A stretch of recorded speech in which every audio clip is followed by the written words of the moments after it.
Assalamualaikum warahmatullahi wabarakatuh. Halo teman-teman Sobat UT, sebelum memulai belajar di video ini, kalian bisa berdoa terlebih dahulu agar dimudahkan dalam memahami materi kali ini. Berdoa dipersilahkan. Setelah selesai, kalian bisa memulai menonton video teks dan audio ini ya. Selamat belajar. Jangan lupa subscribe, like, dan komen ya. Karena ini gratis. 3, Filsafat 2, Hukum 1. dan Etika Profesi. Modul 2. Kegiatan belajar 2. Hukum abad pertengahan.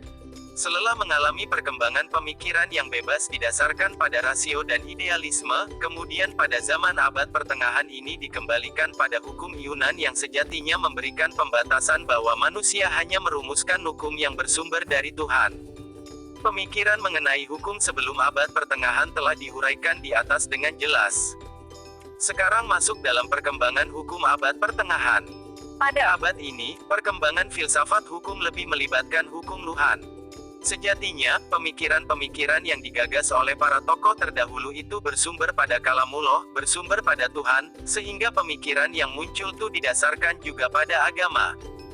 Dua agama yang besar dan terkenal pada abad pertengahan ini adalah agama Kristen yang berkembang pesat di barat dan agama Islam yang berkembang di timur. Penyebaran agama itu membawa pengaruh besar terhadap pandangan hidup manusia.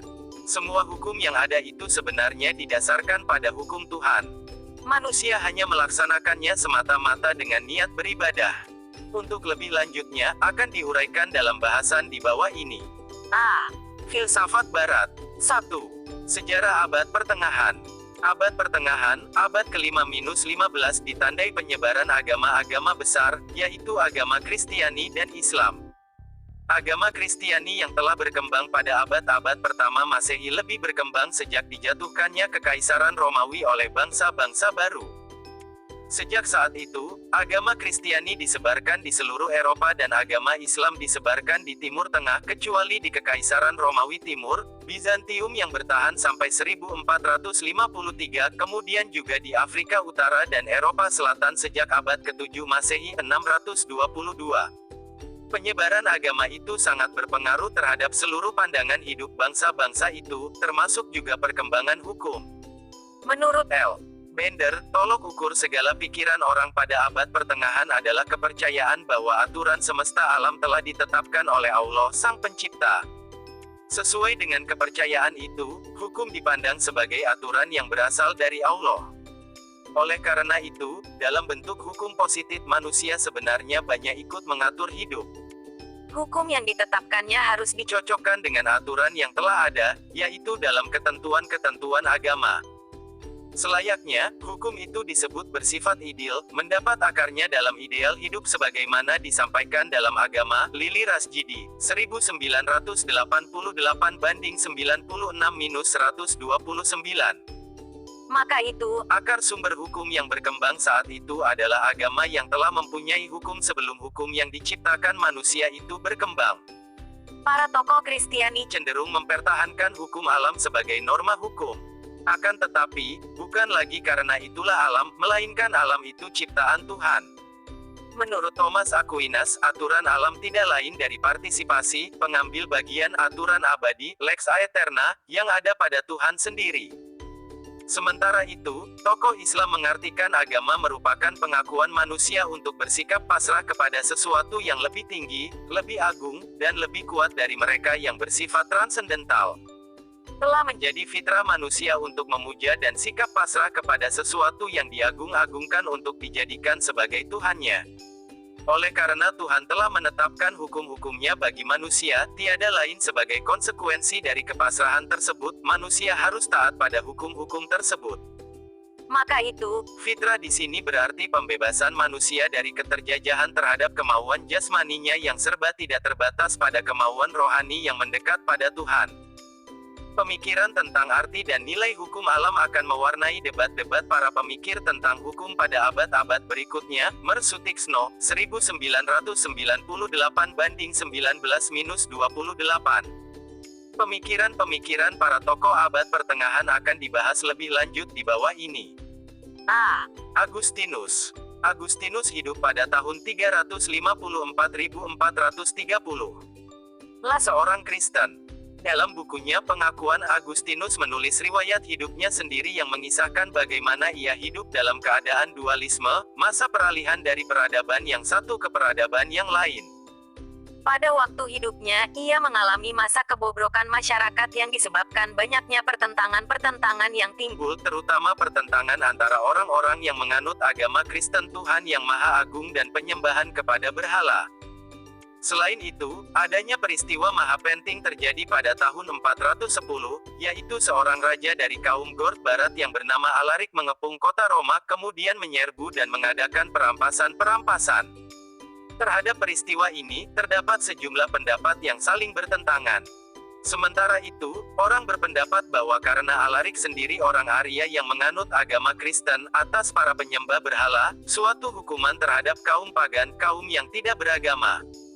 Di pihak lain, orang bisa juga menilai, semasa penyembah berhala atau kaum pagan berkuasa keadaannya tenang-tenang saja dan alangkah bedanya keadaan sekarang di bawah agama Kristen. Peristiwa tersebut memberikan alasan kuat bagi Agustinus untuk menulis buku yang berjudul De Civitate, Negara Tuhan. Isi pokok dari buku tersebut diniatkan sebagai pembelaan terhadap agama Kristen serta berisikan suatu polemik antara para penganut agama Kristen dan orang-orang yang tidak beragama kaum pagan. Risalah ini juga merupakan buku filsafat sejarah dan agama yang memuat ajaran tentang kepercayaan dan kesusilaan. Semula buku ini tidaklah dimaksudkan sebagai buku pelajaran politik negara dan gereja meskipun akhirnya menjadi buku yang demikian. Ini terbukti dari ajarannya mengenai perimbangan kedudukan atau kekuasaan antara negara dan gereja serta antara raja dan paus. Juniarto. Opecit, Helm. 79-0. Ajaran Agustinus bertumpu pada ajaran Injil tentang Tuhan sebagai pencipta alam semesta, Genesisi. Teori ini menjadi landasan teoretis dalam pembentukan stelsel kekuasaan gereja Katolik dalam kehidupan manusia.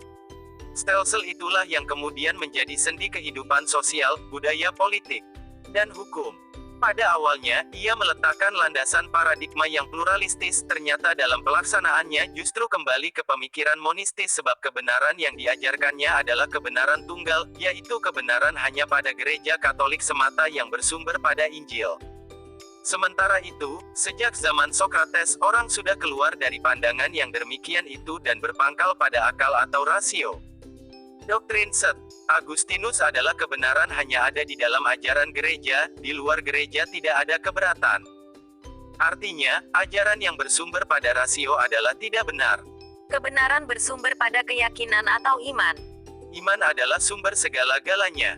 Oleh karena itu, zaman inilah disebut The Dark Ages atau masa kekelaman. Alasannya, upaya manusia yang telah dirintis dan dikembangkan sejak masa Sokrates untuk mencapai kesejahteraan hidup melalui akal justru pada masa abad pertengahan ini dihentikan dan sepenuhnya dengan cara interpretasi terhadap Injil Evangelis atau Sabda atau kabar gembira.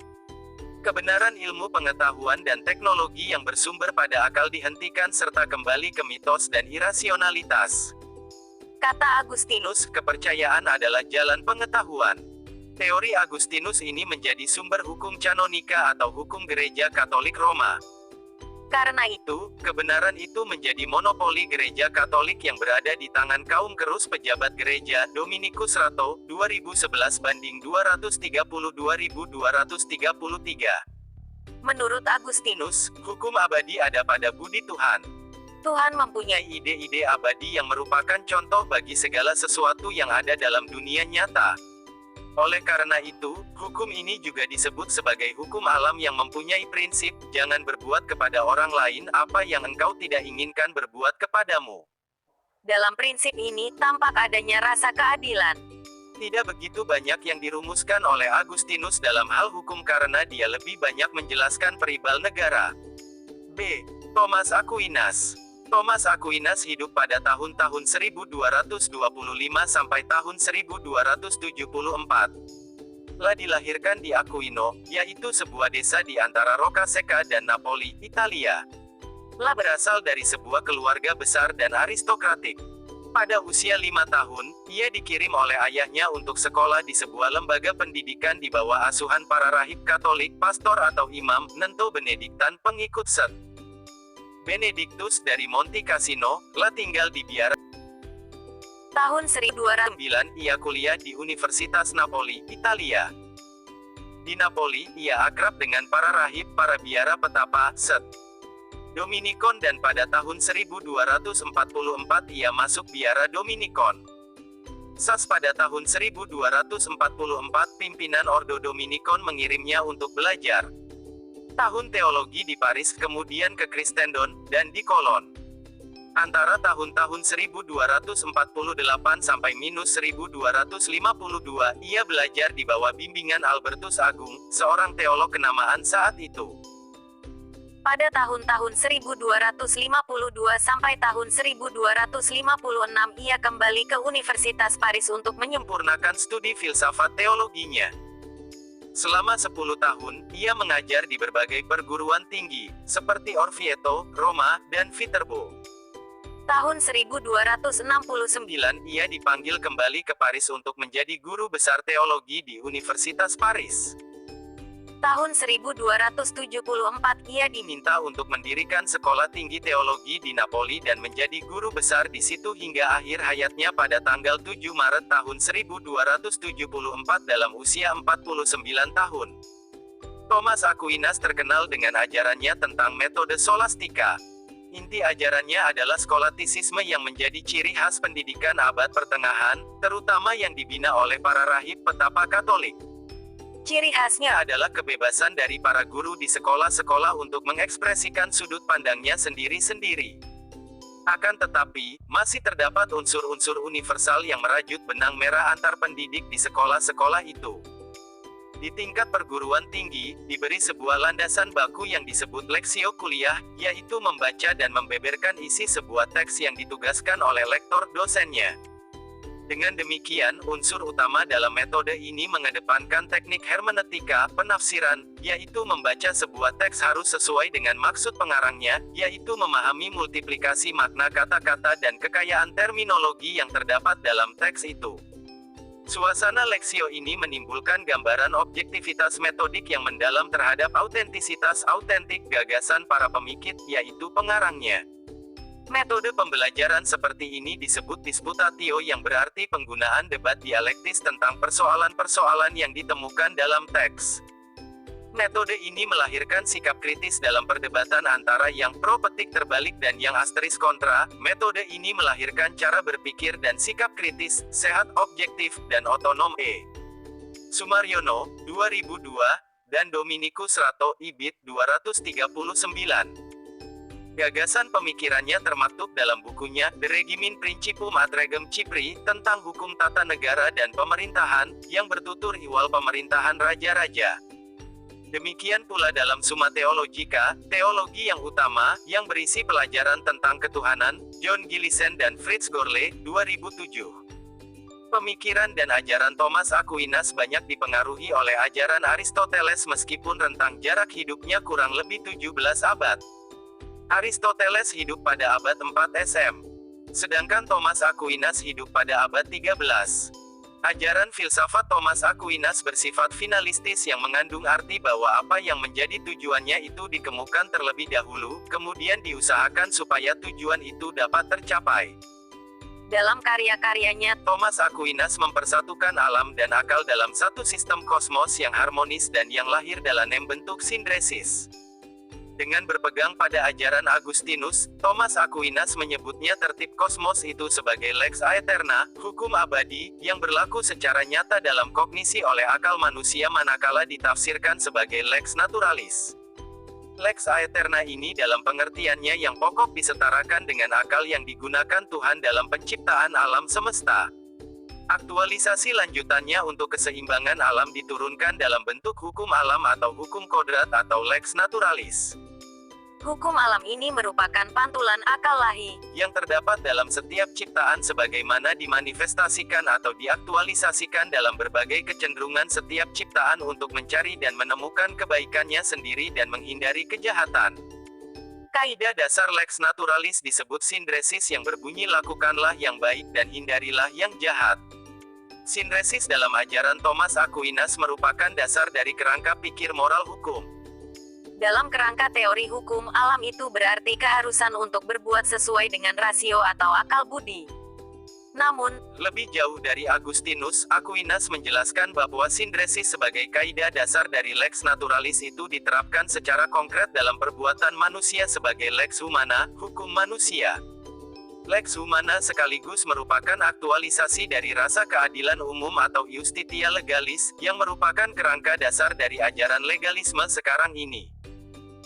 Dari iustitia dibagi lagi menjadi iustitia vindicativa, keadilan yang menghukum, dan iustitia distributif, keadilan yang membagi, iustitia cumulativa, keadilan yang timbal balik, terutama dalam bidang perdagangan, dan iustitia sosialis, keadilan sosial, yang terutama di bidang perumusan politik hukum. Dominicus Op. Cit. 239-240.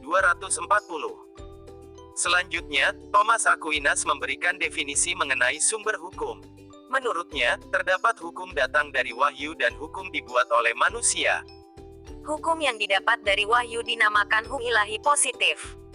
Hukum wahyu ada pada norma-norma moral agama. Sedangkan hukum yang datang dari akal budi manusia ada 3 macam, yaitu hukum alam, hukum bangsa-bangsa, dan hukum positif manusiawi. Hukum alam bersifat umum dan karena itu tidak jelas. Maka itu, Perlu disusun hukum yang lebih jelas dan yang merupakan undang-undang negara yang mengatur kehidupan manusia dalam masyarakat. hukum itu disebut hukum positif. Apabila hukum positif itu bertentangan dengan hukum alamlah yang dimenangkan atau yang berlaku. Selain itu, keadilan juga merupakan suatu hal yang utama dalam teori hukum Thomas Aquinas. Meskipun Thomas Aquinas membedakan antara keadilan distributif, keadilan tukar-menukar, dan keadilan legal menduduki peranan yang sangat penting. Hal ini disebabkan keadilan legal menuntut orang agar tunduk pada undang-undang karena menaati hukum merupakan sikap yang baik. Abdul Ghafur Op. Cit. 16-17. Dari uraian kedua tokoh di atas, jelaslah bahwa kedua tokoh Kristiani mendasarkan teori hukumnya pada hukum Tuhan. B. Filsafat Timur Islam. 1. Sejarah filsafat Islam. Ajaran Islam mulai berkembang di Jazirah Arab. Untuk menjalankan ajaran Islam, dibuatlah hukum untuk mengatur tatanan dunia dalam pandangan yang Islami melalui fikih dan moral keislaman. Secara teoretis, hukum Islam berlaku universal untuk dunia Islam. Artinya, hukum Islam berlaku dimanapun, kapanpun, dan siapapun penganut agama Islam. Akan tetapi, pada kenyataannya, sejak berabad-abad beberapa aliran dan kultur masyarakat lokal memengaruhi bekerjanya hukum Islam di masyarakat itu. Oleh karena itu, lahir perbedaan-perbedaan sehingga dalam hukum Islam timbul pandangan pluralisme dengan tujuan mengadopsi ajaran-ajaran lokal. Perbedaannya terutama terletak pada cara dunia Islam bereaksi, mengadopsi, berorientasi terhadap pengaruh, komunikasi, dan interaksi mereka dengan dunia sekitar mereka khususnya pada saat Islam diterima dan dianut. Pluralisme ini bukannya tanpa landasan filosofis. Sebelum mengarah lebih jauh, kita harus memahami beberapa konsep fikih. Konsep dasar yang perlu dipahami adalah syariat, jalan yang wajib ditempuh oleh setiap umat yang mengakui Islam sebagai agama dan keyakinan menuju keselamatan, yaitu surga. Syariat juga bermakna sebagai aturan yang diwahyukan dari Allah SWT. Aturan itu mengatur hal-hal yang wajib dikerjakan atau wajib dihindari. Dalam konteks ini, terdapat hal yang wajib untuk dikerjakan, salat 5 waktu, puasa Ramadan, dan sunnah, yang disarankan, yang apabila dikerjakan akan mendapat pahala. Konsep lain adalah fikih, pengetahuan tentang syariat, yaitu ilmu pengetahuan tentang hak-hak dan kewajiban-kewajiban umat muslim, serta juga tentang pahala dan sanksi. Fikih merupakan pedoman bagi setiap orang muslim untuk berperilaku agar sesuai dengan syariat yang bersumber pada Al-Quran, hadis Nabi atau sunnah Rasul, serta ijma', ijtihad, dan qiyas. Teks-teks yang terdapat dalam Al-Quran dan sunnah Rasul kemudian melahirkan perbedaan-perbedaan pandangan, mazhab-mazhab atau aliran-aliran. Dominicus Op. Cit. 234-244. Sejarah kemajuan pemikir Islam dilihat dari kronologi sejarah kemajuan di Barat bisa ditelusuri sejak Kekhalifahan Umayyah masuk Spanyol Andalusia tahun 711 di bawah pimpinan Abdurrahman ad-Dahil 755 m. pada masa pemerintahannya, Abdurrahman ad-Dahil membangun masjid, sekolah, dan perpustakaan di Cordova. Semenjak itulah lahir sarjana-sarjana Islam yang membidangi masalah-masalah tertentu, seperti Abbas ibn Farnas yang ahli di bidang ilmu kimia, Tbn Abbas dalam bidang farmakologi, atau Tebrahim ibn Yahya al-Nakas dalam bidang astronomi. Ia dapat menghitung gerhana dan penemu teropong bintang untuk pertama kali. Ibnu Jubair, Valencia, tahun 1145 sampai tahun 1228, ahli dalam sejarah dan geografi. Ibn Batutah, Tangir, tahun 1304 sampai tahun 1337, Ibn Al-Hatib, tahun 1317 sampai tahun 1374, serta Ibn Haldun. Dalam bidang filsafat, juga lahir beberapa tokoh, seperti Ibnu Bajjah, lahir di Saragossa, wafat tahun 1138 yang hidup di Spanyol menyaingi Al-Farabi, dan Ibn Sina yang hidup di Baghdad, ibu kota Kekhalifahan Abbasiyah. Telah menulis buku Tadbir Al-Mutawahid yang membahas masalah etos dan eskatologis. Filsuf lain adalah Abu Bakar ibn Tufail, lahir di Granada, wafat tahun 1185 yang menulis buku Hai Ibn Yaqzan.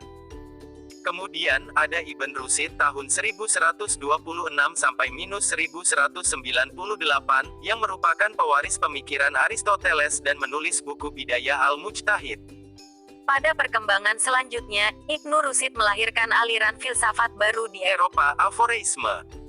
Filsuf Arab Islam yang dikenal pertama adalah Al-Kindi 796-873 m.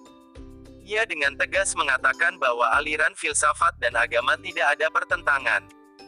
Filsafat diartikan sebagai pembahasan tentang yang benar, al-bahas an al-haq. Agama membahas yang benar. maka itu, Kedua-duanya membahas yang benar. Selanjutnya, filsafat dalam pembahasannya memakai akal dan agama. dalam penjelasan tentang yang benar, ia Juga memakai argumen-argumen rasional. Dengan filsafat al-Hankal awalnya, Al-Kindi berusaha memurnikan keesaan Tuhan dari banyak. Selain Al-Kindi, filsuf lain yang banyak berbicara mengenai pemurnian tauhid adalah Al-Farabi, 870-950 m. Percikan pemikiran filsuf-filsuf pada fase awal perkembangan filsafat diantaranya adalah 1. Alam kadim dalam arti tak bermula dalam zaman. 2. Pembangkitan jasmani tidak ada. 3. Tuhan tidak mengetahui perincian yang terjadi di alam. Ini adalah 3 dari 20 kritikan yang diajukan Al-Ghazali tahun 1058 sampai -111 LM terhadap pemikiran para filsuf Islam. Konsep alam gadim membawa pada kekufuran dalam pendapat Al-Ghazali karena kadim filsafat berarti sesuatu yang wujudnya tidak mempunyai permulaan dalam zaman, yaitu tidak ada di zaman lampau, dan ini berarti tidak diciptakan. Yang tidak diciptakan adalah Tuhan. syahadat dalam teologi. Teologi Islam adalah la gadima illallah, tidak ada yang kadim selain Allah. Kalau alam kadim, begitu pula Tuhan, dan terdapatlah 2 tahun. Ini membawa paham syirik atau politeisme. Tidak diciptakan bisa pula berarti tidak perlu adanya pencipta, yaitu Tuhan. Ini membawa pula pada ateisme. Mengenai pembangkitan jasmani itu, umpamanya ayat 78-79 dari Qs Yasin, siapa yang menghidupkan tulang-tulang yang telah rapuh ini? Katakanlah, Yang menghidupkan adalah yang menciptakannya pertama kali. Kemudian, tentang masalah ketiga, Tuhan tidak mengetahui perincian yang ada di alam juga didasarkan atas keadaan filsafat itu. hal tersebut berlawanan dengan Al-Quran ayat 59 dari surah Al-An'am. Tiada daun yang jatuh yang tidak diketahuinya. Al-Ghazali mengeluarkan pendapat bahwa jalan sebenarnya untuk mencapai hakikat bukanlah filsafat, melainkan tasawuf. Abdul Ghafur Ansori, OP Cit, 18. Dalam bidang hukum, muncul aliran Ancila Theologiae, paham yang menetapkan bahwa hukum yang ditetapkan harus dicocokkan dengan aturan yang telah ada, yaitu ketentuan-ketentuan agama. Teori-teori mengenai hukum pada abad pertengahan, selain dikemukakan oleh Agustinus dan Thomas Aquinas, ada juga sarjana-sarjana Islam antara lain Al-Syafi'i, 820. Yang pemikirannya telah diuraikan di atas. Ajaran Islam yang bersumber dari Al-Quran dan hadis, selain qiyas ada ijma' dan ijtihad melahirkan ajaran integralistis. Islam sebagai iman dan Islam sebagai hukum yang diturunkan untuk mewajibkan manusia sebagai individu sekaligus anggota masyarakat tunduk pada fikih, sumber pengetahuan tentang hak dan kewajiban, sebagai hukum kemaslahatan untuk mengatur kehidupan sosial. Al-Syafi'i dikenal sebagai ahli fikih saat itu di Eropa, terutama Eropa Timur, bekal wilayah Konstantinopel. Oleh karena itu, pada saat itu, aliran mazhab Syafi'iyah, karena Imam Al-Syafi'i seorang ahli fikih terkemuka, lebih dikenal di sana hingga pertengahan abad 7 Masyarakat Eropa mengenal fikih sebagai satu-satunya sumber hukum Islam. Sebaliknya, masyarakat Eropa lainnya, terutama bekas wilayah Romawi Barat, lebih mengenal Al-Farabi, 870-950 yang melanjutkan studi falsafah Plato. Sementara itu, di Eropa Timur, bekas wilayah Romawi Timur, lebih mengenal fikih dan Syafi'iyah yang diperkuat dengan tulisan-tulisan dari Ibn Sina. Di Eropa lebih dikenal dengan nama samarannya Avicenna, 980-1037 dan Ibn Rushdi. Di Eropa lebih dikenal dengan nama samarannya Averroes tahun 1126 sampai tahun 1198 yang melanjutkan studi pluralisme Aristoteles. Perbedaan pandangan dari dua aliran ini sering menimbulkan pandangan masyarakat Eropa tentang fikih yang lebih bersifat normatif, karena kurang dikenal dalam sistem hukum Eropa Barat dan Amerika yang monisme dengan hukum Islam dalam syariah yang mengenal stratifikasi hukum, haram anjuran untuk tidak dilaksanakan, sunnah, netral, dan wajib anjuran harus dilaksanakan. Sementara itu, hukum lain hanya mengenal dilarang dan diharuskan. para pemikir Islam ataupun kaum Orientalis lainnya terjebak dalam diskursus, wacana panjang mengenai kedudukan syariah, terutama tentang apakah syariah itu bersifat mutlak, sedangkan beberapa sarjana ahli mendapatkan indikasi bahwa tampaknya juga dalam hukum Islam terdapat unsur-unsur asing, terutama berasal dari hukum Romawi. Diskursus ini justru telah dimulai sejak Al-Ghazali, tahun 1058 sampai tahun 1111 yang menguraikan keberatannya terhadap pendekatan falsafah yang dikembangkan oleh Ibn Sina. Al-Ghazali boleh dikatakan memang sangat konsisten dan mempresentasikan penolakan pemikiran Islam terhadap hukum alam, bahkan filsafat hukum yang bersumber pada filsafat Yunani kuno. pandangan Al-Ghazali sudah ditanggapi oleh Ar-Rushdi. Namun demikian, Pemikiran Islam ataupun Kristen terhadap hukum abad pertengahan sama karena keduanya berangkat dari wahyu Tuhan dan tidak perlu menafikan pemikiran-pemikiran hukum, baik dari Plato, yang mononisime, maupun Aristoteles, yang pluralis terutama pandangan Aristoteles sejak abad IX. Muhammad Khalid Masud, 1995-12-13. Pemikir Islam mendasarkan teori hukumnya pada agama Islam, yaitu pada wahyu ilahi yang disampaikan kepada Nabi. Dari ahli pikir Islam Al-Syafi'ilah, aturan-aturan hukum diolah secara sistematis. Sumber hukum Islam adalah Al-Quran, kemudian hadis yang merupakan ajaran-ajaran dalam hidup Nabi Muhammad SAW. Peraturan-peraturan yang disetujui oleh umat juga menjadi hukum mufakat, yang disebut juga ijma'. Sumber hukum yang lainnya adalah kias, analogi atau persamaan. hukum Islam itu meliputi segala bidang kehidupan manusia. Hukum Islam hidup dalam jiwa orang-orang Islam. Islam dan berdasarkan agama. Hukum Islam merupakan hidup ideal bagi penganutnya.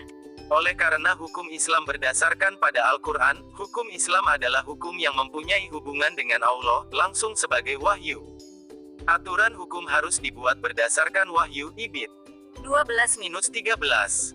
Oleh karena itu, ada dua pandangan dalam hal mengartikan hukum berpangkal pada agama, Hal tersebut dilihat dari bentuknya, yaitu secara langsung atau secara tidak langsung.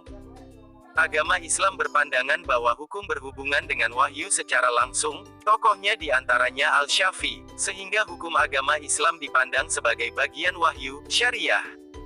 Sementara itu, menurut pandangan Kristiani, hukum berhubungan dengan wahyu secara tidak langsung, tokohnya Agustinus Thomas Aquinas. hukum yang dibuat manusia Manusialah yang disusun di bawah inspirasi agama wahyu sehingga terdapat perbedaan pandangan tentang hukum dari kedua agama tersebut yang konsekuensinya terhadap hukum alam. Akhirnya pada abad ini, para ahli kemudian membedakan 5 jenis hukum seperti berikut. 1. Hukum abadi, lex aeterna, rencana Allah tentang aturan semesta alam. hukum abdi, Itu merupakan suatu pengertian teologis tentang asal mula segala hukum, yang kurang berpengaruh atas pengertian hukum lainnya. 2. Hukum ilahi positif, lex divina positiva, hukum Allah yang terkandung dalam wahyu agama terutama mengenai prinsip-prinsip keadilan. 3. Hukum alam, lex naturalis, hukum Allah sebagaimana tampak dalam aturan semesta alam melalui akal budi manusia. 4. Hukum bangsa-bangsa, ius gentium, hukum yang diterima oleh semua atau kebanyakan bangsa. Hukum itu yang berasal dari hukum Romawi. Lambat laun hilang sebab diresepsi dalam hukum positif. 5. Hukum positif, lex humana positiva. Hukum sebagaimana Ditentukan oleh yang berkuasa. tata hukum negara. Hukum ini pada Zaman modern ditanggapi sebagai hukum yang sejati, bid. Setelah mempelajari ajaran-ajaran tokoh filsafat Barat dan Timur, kita dapat membedakan antara keduanya, yaitu 1. Pengetahuan, 2. Sikap terhadap alam, 3. Ideal dan cita-cita hidup, serta 4. Status persona, Hapriyono, 1993-8. Pertama, dalam filsafat Barat, yang memegang peran utama adalah rasio akal budi. Hal ini terlihat dari ungkapan Aristoteles bahwa rasio merupakan mahkota manusia. Dengan rasio tersebut, manusia di dunia Barat mampu mengembangkan ilmu dan membebaskan manusia dari mitos-mitos. Sementara itu, filsafat Timur lebih menekankan unsur intuisi. Jika dalam budaya Barat, belajar misalnya ditujukan untuk mampu menjawab tantangan alam, dalam budaya Timur justru sebaliknya, belajar adalah mendidik manusia menjadi bijaksana. Dengan kebijaksanaan, manusia akan menghayati hidup lebih baik dan sempurna karena hidup merupakan seni yang sulit dan membutuhkan refleksi sepanjang hidup, sebuah sikap yang tidak mengandalkan akal budi sebagaimana kekuatan utama. Kedua, tentang sikap terhadap alam. tampaknya filsafat Barat bersifat eksploitatif. Dengan ilmu dan teknologi yang dikuasainya, alam dikuras dan ditaklukkan untuk kepentingan manusia. Hal ini berbeda dengan filsafat Timur yang memandang bahwa alam pun memiliki jiwa. Manusia adalah bagian dari alam dan keduanya berasal dari zat satu. Fotiok ideal atau cita-cita hidup. Masyarakat Barat adalah to do Important than to be, bertindak adalah lebih penting daripada berada. Sikap untuk mengisi hidup selalu bertindak dan bekerja mendorong sikap pemilikan dan pencapaian hasil yang setinggi mungkin. Namun sebaliknya, Manusia Timur lahir dan hidup dalam budaya Fang menyebut diri to be is more important to do, ada dan hadir lebih penting daripada berindak. Konsekuensi dari ideal hidup demikian menyebabkan manusia Timur cenderung pasif. konvensional, dan dengan sendirinya tidak menyukai konflik. Padahal, melalui konflik itulah manusia Barat mengadakan perbaikan-perbaikan dalam rangka menjawab persoalan-persoalan manusia. Keempat, status persona. Filsafat Barat memandang manusia sebagai individu yang berhadapan dengan masyarakat. Itulah sebabnya dalam dunia Barat, khususnya dalam lapangan hukum, hak-hak individu lebih dikedepankan daripada hak-hak kolektif. Sebaliknya, dalam filsafat Timur, manusia individu justru dipandang sebagai bagian dari masyarakat itu. Sekian kegiatan belajar 2 pada modul 2. Terima kasih.